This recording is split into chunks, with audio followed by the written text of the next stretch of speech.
जय श्री राधे। पूज्य श्री सद्गुरुदेव भगवान के चरणों में प्रणाम।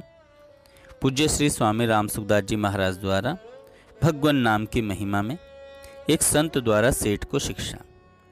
एक सेठ की बात सुनी। वह सेठ बहुत धनी था। वह सुबह जल्दी उठकर नदी में स्नान करके घर आकर नित्य नियम करता था।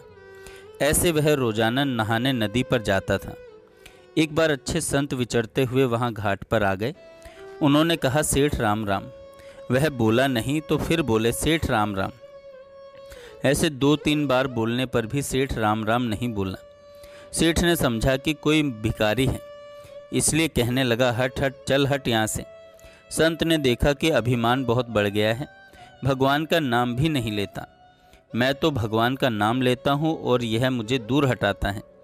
इन धनी आदमियों के वहम रहता है कि हमारे से कोई कुछ मांग लेगा, कुछ ले लेगा, इसलिए धनी लोग सबसे डरते हैं। वे गरीब से, साधु से, ब्राह्मण से, राज्य से, चोरों से, डाकुओं से डरते हैं। अपने बेटा पोता ज़्यादा हो जाएंगे तो धन का बंटवारा हो जाएगा, ऐसे भी डर लगता है उन्हें। संत ने सोचा कि इसे ठीक करना है, तो वे वैसा ही सेठ बन गए और सेठ बनकर घर चले गए और दरबान से कहा कि आज आप जल्दी कैसे आए। दरबान ने कहा कि आज आप जल्दी कैसे आ गए। तो उन्होंने कहा कि एक बहरूपिया मेरा रूप धर के वहाँ आ गया था। मैंने समझा कि वह घर पर जाकर कोई गड़बड़ी नहीं कर दे, इसलिए मैं जल्दी आ गया। तुम सावधानी रखना, वह आ जाए तो उसे भीतर मत आने देना। सेठ घर पर जैसा नित्य नियम करता था, वैसे ही संत सेठ बनकर भजन पाठ करने लग गए। वैसे ही वो संत सेठ बनकर भजन पाठ करने लगे। अब वह सेठ सदा की तरह धोती और लोटा लिए आया तो दरबान ने रोक दिया। कहाँ जाते हो, हटो यहाँ से। सेठ बोला, अरे तूने भांग पी ली है क्या? नशा हो गया है क्या? क्या बात है? तू नौकर है मेरा और मैं मालिक। दरबान ने कहा, हट यहाँ से, नहीं जाने दूंगा अंदर। सेठ ने छोरों को आवाज़ दी, आज इसको क्या हो गया? तो उन्होंने कहा, बाहर जाओ, भीतर मत आना। बेटे भी ऐसा ही कहने लगे, जिसको पूछे वे ही धक्का दें। सेठ ने देखा कि क्या तमाशा हुआ भाई, मुझे दरवाजे के भीतर भी नहीं जाने देते हैं। बेचारा इधर उधर घूमने लगा, अब क्या करे।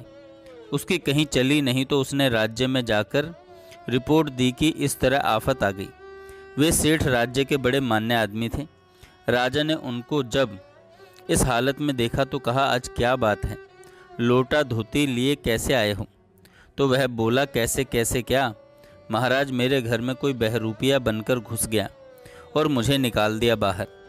राजा ने 4 घोड़ों की बग्घी में राजा ने कहा, 4 घोड़ों की बग्घी में आया करते थे, आज आपकी यह दशा। राजा ने अपने आदमियों से पूछा, कौन है वह, जाकर मालूम करो। घर पर खबर गई तो घर वालों ने कहा कि अच्छा, वह बहरूपिया राज्य में पहुंच गया। बिल्कुल नकली आदमी है वह, हमारे सेठ तो भीतर विराजमान है। राजा को जाकर कहा कि वह तो घर में अच्छी तरह से विराजमान है। राजा ने कहा, सेठ को कहो कि राजा बुलाते हैं।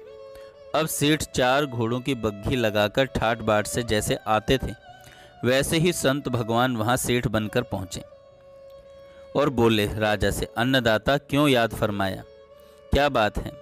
राजा जी बड़े चकराए कि दोनों एक जैसे दिख रहे हैं, पता कैसे लगे कि असली कौन है? मंत्रियों से पूछा तो वे बोले, साहब असली सेठ का कुछ पता नहीं लगता। तब राजा ने पूछा, आप दोनों में असली और नकली कौन है? तो कहा, परीक्षा कर लो। जो संत सेठ बने हुए थे उन्होंने कहा, बही लाओ और बही में जो लिखा हुआ है वह हम बता देंगे। बही खाते मंगाए गए। जो सेठ बने हुए संत थे उन्होंने बिना देखे ही कह दिया कि अमुक अमुक स्थान पर वर्ष में अमुक मकान में इतना खर्चा लगा, इतना घी लगा, अमुक के ब्याह में इतना खर्चा हुआ। वह हिसाब अमुक बही में अमुक जगह लिखा हुआ है। वह सब का सब मिल गया। सेठ बेचारा देखता ही रह गया, उसको इतना याद नहीं था।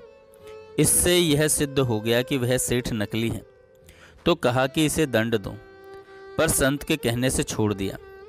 दूसरे दिन फिर वह धोती और लोटा लेकर गया वहाँ वही संत बैठे थे। उस सेठ को देखकर संत ने कहा, राम राम। तब उसकी आंख खुली कि यह सब इन संत का चमत्कार है।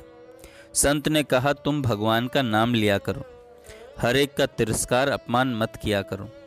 जाओ, अब तुम अपने घर जाओ। वह सेठ सदा की तरह चुपचाप अपने घर आ गए। अभिमान में आकर लोग तिरस्कार कर देते हैं। धन का अभिमान बहुत खराब होता है। धनी आदमी के प्रायः भक्ति लगती नहीं।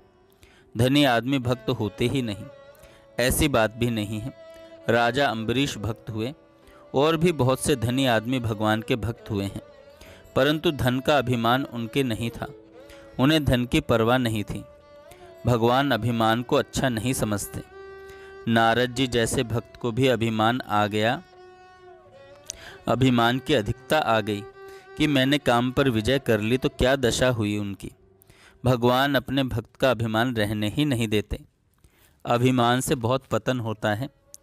उस अभिमान को भगवान दूर करते हैं। आसुरी संपत्ति और जितने दुर्गुण दुराचार हैं, सब के सब अभिमान की छाया में रहते हैं।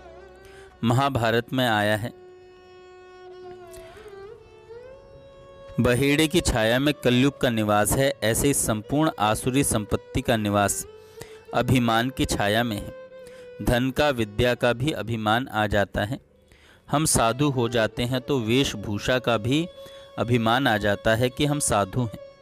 हमें क्या समझते हो, यह भी एक फूंक भर जाती है। अरे भाई, फूंक भर जाए दरिद्रता की, धनवत्ता की भरे, उसमें तो बात ही क्या है। धनी के यहाँ रहने वाले मामूली नौकर आपस में बात करते हैं। कोई भाग्य के कारण पैसे मिल गए, परंतु सेठ में अकल नहीं है। उनको पूछा जाए, तुम ऐसे अकलमंद होकर बेअकल के यहाँ क्यों रहते हो। ऐसे ही पंडितों को अभिमानी लोग कहते हैं, पढ़ गए तो क्या हुआ, अकल है ही नहीं। मानो अकल तो सबकी सब उनके पास ही है, दूसरे सब बेअकल हैं। इसलिए अभिमान से सदा सावधान रहना चाहिए।